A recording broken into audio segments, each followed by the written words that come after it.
मान्यवर, आपका बच्चा स्कूल जाता है, क्या माँ बाप होने के नाते आपने क्लास टीचर को यह बोला है कि मेरे बच्चे को अच्छा इंसान बनाना? नहीं बोला ना। क्लास टीचर यदि मार दे तो तुम लड़ने को तैयार हो जाते हो, तुम उसके खिलाफ केस करने को तैयार हो जाते हो। और हमारा एक जमाना था, यदि स्कूल में मार पड़ती थी तो घर में आके डबल मार पड़ा करती थी कि शिक्षक ने यदि तुझे मारा है तो जरूर तूने कुछ गलतियां की होंगी। हमें कभी प्रोत्साहन नहीं मिला करता था, हमें कभी नहीं कहा जाता था कि टीचर ने मारा है तो चलो हम उससे बात करेंगे। उन्होंने कहा तुमने गलत काम किया होगा इसलिए गुरु ने तुम्हारी पिटाई की। और जब हम रोते रोते घर आ जाते थे तो हमारे माता पिता कहते थे कोई बात नहीं है, गुरु ने मारा है ना, अरे मार पड़ेगी धम धम और विद्या आएगी छम छम। ध्यान रखिए बेटे, ये गुरु का डंडा नहीं है, ये तेरी बुराइयों पर किया गया प्रहार हुआ करता है। कहां गए वो संस्कार, कहां गई वो शिक्षाएं? विचार करिए। मैं ये नहीं कह रहा हूं कि स्कूलों में बच्चों को नाजायज मारना चाहिए, मैं इसके भी खिलाफ हूं मेरे भाई, ध्यान रखिए। लेकिन मैं आपसे निवेदन करता हूं, शिष्य और सीसी में जब तक डांट नहीं लगेगी, सीसी में डांट, ढक्कन, ढक्कन को डांट कहा जाता है, सीसी में भी डांट होना चाहिए और शिष्य में भी डांट होना चाहिए। शिष्य और सीसी में डांट नहीं लगेगा तो सीसी भी डूबेगी और शिष्य भी डूब जाएगा। ध्यान रखिए। मान्यवर, निवेदन करिए, क्या आपने कभी स्कूल में जाकर क्लास टीचर से कहा है? आज हर माँ बाप को ये चिंता है कि मेरा बेटा MBA कर ले, मेरा बेटा डॉक्टर बन जाए, मेरा बेटा अच्छा वकील बन जाए, मेरा बेटा अच्छा बिजनेसमैन बन जाए। कोई माँ बाप ही नहीं सोचता है कि मेरा बेटा सच्चा और अच्छा इंसान बन जाए। ध्यान रखिए, मैं आपसे कहता हूं, एक सच्चा और अच्छा इंसान 100 इंजीनियर और डॉक्टर से बढ़ करके हुआ करता है। ध्यान रखिए, यदि गलत आदमी डॉक्टर बन गया तो याद रखना वो कभी देश को, समाज की भलाई नहीं कर सकता है। गलत आदमी इंजीनियर बन गया, गलत आदमी व्यापारी बन गया, देश, समाज और परिवार को बर्बाद ही करेगा वो। ध्यान रखिए। आपसे निवेदन है, थोड़ी चिंता कर लिया करो कि मेरा बेटा अच्छा इंसान बने। आज माँ बाप को वो चिंता नहीं है, लेकिन हम संतों को चिंता है। इसलिए ज्ञान गंगा महोत्सव में मैंने कहा था ना, मैं तुम्हें भगवान बनाने के लिए नहीं बुलाऊंगा, एक सच्चा और अच्छा इंसान बनाने के लिए तुम्हें यहां बुलाने का मैं प्रयास करूंगा। क्योंकि सच्चा और अच्छा इंसान भविष्य का भगवान हुआ करता है मेरे भाई। जो इंसान नहीं बन पाया वो भगवान क्या बनेगा? दुनिया से भागते फिरते हो, भगवान को तुम क्या पाओगे? ध्यान रखिए। मान्यवर, विचार कर, अच्छा इंसान की जरूरत है इस देश को, अच्छे आदमी की जरूरत है इस देश को। तुम्हारे परिवार की खुशहाली के लिए अच्छे बेटे की जरूरत है। ध्यान रखिए। पूत कपूत तो का धन संचय, पूत सपूत तो का धन संचय। यदि पूत कपूत निकल गया तो सारी दौलत को बर्बाद करके रख देगा, और पूत यदि सपूत निकल गया, 1 रुपया भी ना दो तो भी लाखों की दौलत कमा कर अपने पिता को दिखा देगा। किसके लिए सोचते हुए सब? अच्छा व्यक्ति बनाइए। मान्यवर, शिक्षकों के भरोसे जिंदगी मत काटना। ये वेतन भोगी हैं, इन्हें केवल मार्कशीट पकड़ाना है। इन्हें इससे कोई मतलब नहीं कि तुम्हारा बच्चा कैसा है, क्या करता है। वो तो कहेंगे रिजल्ट अच्छा आना चाहिए, बाकी तुम्हारा जो व्यवहार है वो तुम जानो। इस ध्यान रखना, अक्षरों का ज्ञान देना स्कूल के टीचर का काम है, और अनुभव का ज्ञान देना माँ बाप का काम हुआ करता है, वो आपका दायित्व हुआ करता है। आप विचार करिए, गौर करिए अपने बच्चे पर, छोटी छोटी हरकतों पर ध्यान दीजिए। मैं आपको बता रहा हूं कि अपने बच्चों को कैसे परवरिश करना है उनकी। आप सोचिए, आप गौर करना अपने बच्चों पर, किसी के दर्द पर, किसी की पीड़ा पर तुम्हारा बच्चा हंसता तो नहीं है, तुम्हारा बच्चा उसकी मजाक तो नहीं बनाता है। यदि मजाक बनाता है रोक दीजिए उसे वहीं पर। किसी के दर्द पे मुस्कुराना मत सीखो मेरे भाई। कोई भूखा यदि तुम्हारे घर में है, यदि कोई दो बच्चे खाना खा रहे हैं, तो आप प्रवृत्ति पर ध्यान रखना, वो अपनी रोटी उसे देता है या नहीं देता है। यदि नहीं देता है तो आज से तुम्हें उसे अच्छे संस्कार देने का प्रयास करना पड़ेगा। यदि तुम्हारा बच्चा अपनी रोटी तो रखता ही है अपने पास, लेकिन दूसरे की रोटी भी अपने पास लाता है, तो समझना ये भारत के लिए बहुत खतरनाक व्यक्ति बनेगा। ये समाज और परिवार की कलह में कारण बनेगा, ये तुम्हारे दुखों का आमंत्रण बनेगा। और यदि कोई बच्चा ऐसा है जो अपनी रोटी भी दूसरों की थाली में रख दिया करता है, तो समझना हमने किसी महापुरुष को जन्म दिया है अपने घर में। प्यासे को पानी पिलाता है या नहीं पिलाता है? तुम्हारा बच्चा दूसरों का सामान छीनने को तो नहीं रोता है? तुम्हारा बच्चा दूसरों से तमीज से बात करता है या नहीं करता है? वह बड़ों को बड़ों जैसा सम्मान देता है या नहीं देता है? आज तो छोटा है तो लाड़ प्यार में आपको बड़ा अच्छा लगता है, लेकिन कल जब ये बड़ा हो जाएगा तुम्हारे लिए खतरा बन करके खड़ा हो जाएगा। ध्यान रखिए, आज अच्छा लगता है, विचार करिए। आप अपने बच्चे, मेरे पास लोग आते हैं, मैं छोटे बच्चे से पूछता हूं, बेटा नमोकार मंत्र आता है? बच्चा बोलता है नहीं आता है। तो मैं माँ बाप की तरफ देखता हूं, माँ बाप की नजरें झुक जाया करती हैं। मैं कहता हूं कि बेटा 24 तीर्थंकरों के नाम आते हैं, बच्चे को नहीं आते हैं। उससे मैं पता लगा लेता हूं ये घर संस्कारित है या नहीं है, ये घर धार्मिक है या नहीं है। आपके घरों में जब मैं आहार लेने जाता हूं, अभी तो नहीं गया बारामती में किसी के यहां, जाऊंगा, चिंता मत करो, सबके घर में रेट पड़ेगी, ध्यान रखना। सबके घर में ध्यान रखना, जांच बैठेगी। मैंने जो 1 महीने चिल्लाया है उसका क्या रिजल्ट आया है। जब मैं आहार लेने के लिए तुम्हारे घर जाता हूं और देखता हूं कि जूता कहीं पड़ा है, बैग कहीं पड़ा है, बच्चे की यूनिफॉर्म कहीं पड़ी है, बाप के बिस्तरों में सलवटें पड़ी हैं, मैं समझ जाता हूं ये घर संस्कारित नहीं है। और आपका घर यदि व्यवस्थित जमा हुआ है तो मैं समझ जाता हूं कि माँ बाप के अंदर संस्कार है और इनकी औलाद भी संस्कारित पता लग जाता है। ध्यान रखना, शिखर से पता चलता है समाज कितनी धार्मिक है, और घरों से पता चलता है ये परिवार कितना संस्कारित है और कितना सभ्यता वाला है। 1 गिलास पानी मंगाओ, बच्चा गिलास लाए और 2 उंगली गिलास के अंदर हो, समझना संस्कारित घर नहीं है। ध्यान रखिए, मेहमान आए बच्चे भाग जाए, उनका अभिवादन ना करें तो संस्कारित घर नहीं है। ध्यान रखिए, आपकी पूजा पाठ से मैं पता कर लेता हूं। चौके में पूजा होती है, आहार के पहले थाली भरी है, 4-4 दाने चढ़ा रहा है, भरी थाली चढ़ाया नहीं जा रहा है, तो इसका मतलब ये समझो कि इसकी वृत्ति कंजूस की वृत्ति है। ये आदमी उदार भावों से पूजा नहीं करता है, ये आस्था भाव से पूजा नहीं करता है। चरण प्रक्षालन करते हो, जग भर के पानी लाते हो, 2 बूंद डालते हो, जग वापस ले, क्यों वापस ले जा रहे भाई? नल नहीं आ रहे क्या तुम्हारे यहाँ, या सूखा पड़ा है या पानी नहीं है? अरे कुछ दिन तो ऐसा हो जाएगा यदि ये प्रवृत्ति चलती रही तो अगली बार तो आदमी आई ड्रॉप लाएगा, 2 ड्रॉप डालेगा, तेरे चरणों की धूल बाबा, चंदन गुलाल। ये प्रवृत्तियां हैं। आहार में आपकी प्रवृत्ति देखी जाती है, ध्यान रखना। कैसे दे रहे हैं आप, दाल कैसे दे रहे हैं आप, सब्जी कैसे दे रहे हैं, ध्यान रखना।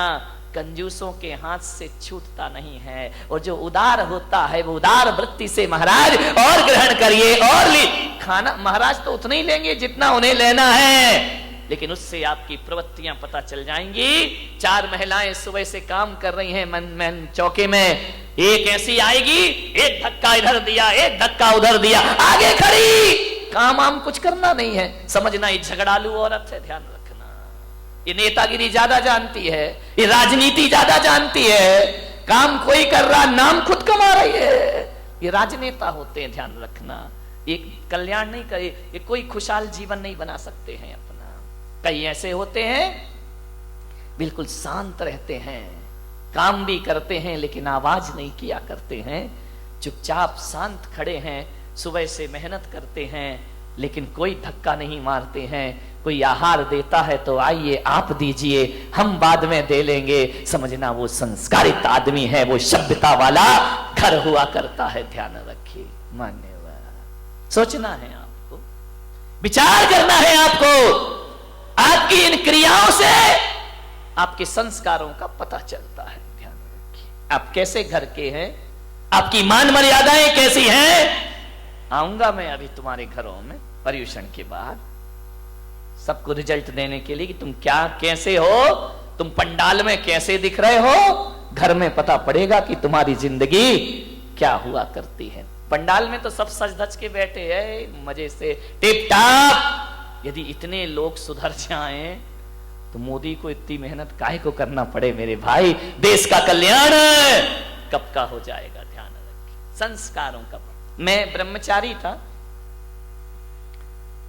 अहमदाबाद में, 93 की बात है। मैं एक के घर में भोजन के लिए गया। उन्होंने कहा ब्रह्मचारी जी पधारिए, भोजन ग्रहण करिए। मुझे बिठाया गया, मां रोटी बना रही थी। अब ब्रह्मचारी को तो एक दो ही लोग देते हैं, महाराज थोड़ी है कि लाइन लग रही है। मां रोटी सेक रही है। बेटी से कहा ब्रह्मचारी जी को भोजन परोसो। बेटी ने भोजन परोसा मेरी थाली में। नमक रखने का समय आया और जैसे ही बच्ची ने नमक रखा, मां की निगाह पड़ी, उसने एक बेलन उसके हाथ में मारा, लड़की का हाथ झंझना गया।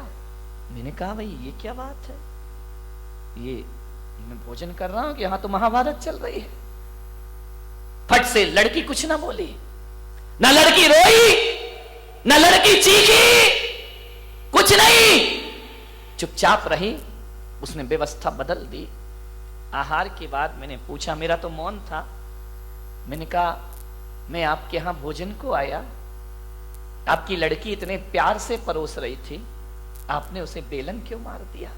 बोले ब्रह्मचारी जी, इस लड़की को मैंने 10 बार समझाया कि थाली में नमक कहां रखते हैं और सब्जी कहां रखते हैं, ये आज फिर भूल गई। तो जब ये समझाने से नहीं समझी तो मुझे बेलन उठाना पड़ा। और आप जानते हैं मैंने एक शब्द भी नहीं बोला और एक बेलन ने नमक कहां रखना चाहिए वहां व्यवस्था इसकी करा दी। अपने आप इसने उठाकर रख दिया, अब इसे जिंदगी भर याद। मैंने कहा इतनी बारीकी, मैंने कहा क्या फर्क पड़ता है, नमक यहां रख दिया यहां रख दिया। बोले महाराज नमक के स्वाद में कोई फर्क नहीं पड़ता, लेकिन आदमी के व्यवहार में बहुत फर्क पड़ा करता है। मेरी लड़की पराये घर जाएगी, इसे इतना ज्ञान होना चाहिए कि भोजन कैसे परोसा। इतना ध्यान आप देते हैं बच्चों का भविष्य बनाने में। मान्यवर, निवेदन है आपसे, सोचना है आपको कैसे करें बच्चों की परवरिश। एक लड़की की शादी होना थी, अमीर आदमी, करोड़पति, अरबपति, किसी पैसे की कमी नहीं। 20 नौकर चाकर जिसके घर में, एक करोड़पति के घर में एक आदमी अपने लड़के के लिए लड़की देखने गया। और जैसे ही गया बड़ा स्वागत हुआ, कालीन बिछाए गए, गुलाब जल से स्वागत हुआ। आइए, अभिनंदन है, आपका स्वागत है, पधारिए। बहुत स्वागत हुआ। डाइनिंग टेबल पर इतनी प्लेट लगी कि लड़के का बाप देखकर हैरान हो गया कि इनके घर में ऐसा भोजन हुआ करता है। बड़ा स्वागत सत्कार, लड़के हर चीज में, नौकर खड़े हुए हैं, पानी लेकर नौकर खड़े, अटैची उठाने के लिए नौकर खड़े, कार का दरवाजा खोलने के लिए नौकर खड़े। बड़ा स्वागत हुआ। लड़की के पिता ने कहा तो भाई साहब रिश्ता पक्का समझूं। लड़के के पिता ने कहा घर जाके जवाब दूंगा। अरे बोले क्या पसंद नहीं आया, मेरी लड़की पढ़ी है, लिखी है, खूबसूरत है, इतनी सुंदर है, पढ़ाई लिखाई में टॉपर है। उसने कहा ठीक है, जवाब घर जाके दूंगा। 8 दिन बीते, 10 दिन बीते, 1 महीना बीता, कोई जवाब नहीं।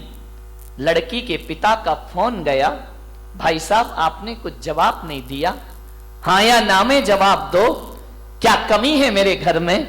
लड़के के पिता ने कहा कि भाई साहब मुझे क्षमा करना, यदि मैंने महीने भर जवाब नहीं दिया तो इसका मतलब है मैं तुम्हारे घर में रिश्ता नहीं करना चाहता हूं, लेकिन जब आप मजबूर कर रहे हैं तो मैं कहता हूं कि ये रिश्ता मुझे मंजूर नहीं है। अरे क्या कमी रह गई? मेरी लड़की पढ़ी लिखी है। बोले बेशक कोई दिक्कत की बात नहीं है, मेरी लड़की। बोले आपकी लड़की बहुत सुंदर है। सुंदरता तो बहुत है उस लड़की में। मेरे घर में पैसों की कमी नहीं, कितना पैसा चाहिए आपको? लड़के के पिता ने कहा मैं अपने बेटे को बेचता नहीं हूं पैसों में, मेरा बेटा बड़ा योग्य है, सुशील है। और रही दौलत की बात, तो दौलत की कमी तो मेरे घर में भी नहीं है।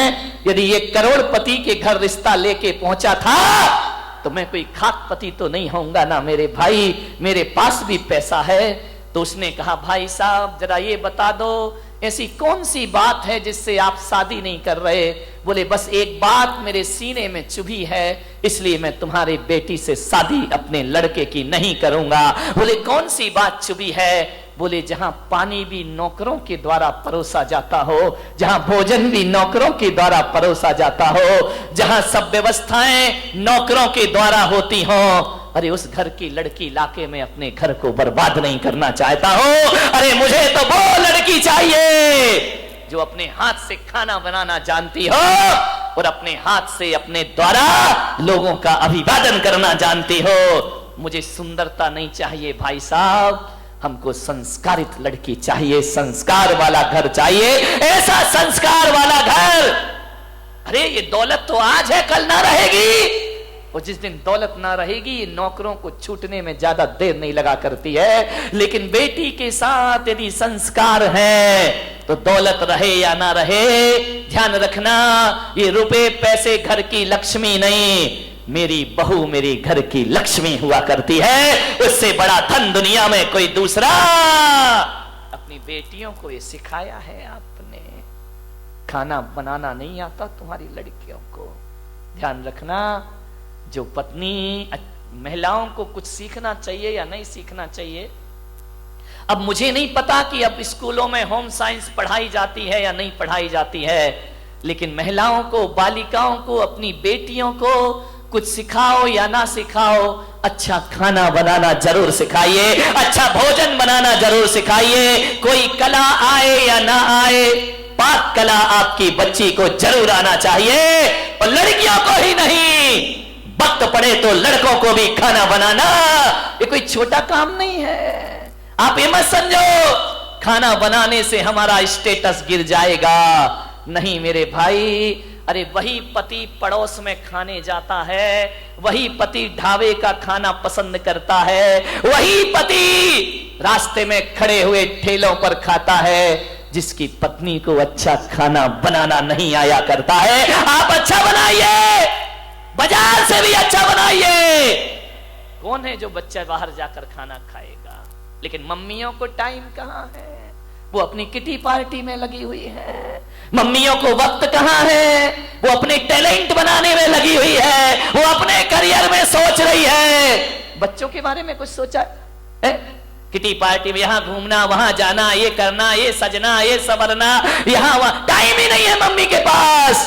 ध्यान रखिए, क्या संस्कार देंगे आप लोग? नहीं, मैं आपकी बात नहीं कर रहा हूं। कितनी खुश हो जाती है बंबई वाले के नाम से, वाह मजा आ गया। ध्यान रखिए, वक्त नहीं है बच्चों के लिए आपके पास। बच्चा स्कूल से आता है, मम्मी मम्मी भूख लगी, मम्मी भी टीवी स्टाइल में आ जाती है, बेटा 2 मिनट मैगी लाई, मैगी खिला रहे हो उसको। विचार करिए, रोटी बनाना नहीं आती है, खाना बनाना नहीं आता है, खाने में निपुण होना चाहिए हर नारी को। ये भारतीय संस्कृति है। मान्यवर, आपको बोलना आना चाहिए, आपको सभ्यता से बोलना आना चाहिए, आपको कैसे चलना है, कैसे उठना है, क्या पहनना है, आपको ये भी नहीं आता है। अच्छे कपड़े पहनो सभ्यता के, ये अश्लील कपड़ों से थोड़े देर का अट्रैक्शन तो होता है, लेकिन आपको समाज में इज्जत मिलने वाली नहीं है। अच्छे कपड़े पहनाइए। ऐसे वस्त्र पहनती हैं बालिकाएं जिन्हें देखकर शर्म से हम संतों को माथा झुकाना पड़ता है, ध्यान रखिए। और माताएं ऐसे बच्चों को छूट दे दिया करती हैं, ऐसी बालिकाओं को छूट दे दिया करती हैं, ये बहुत दुखदाई है, ध्यान रखिए।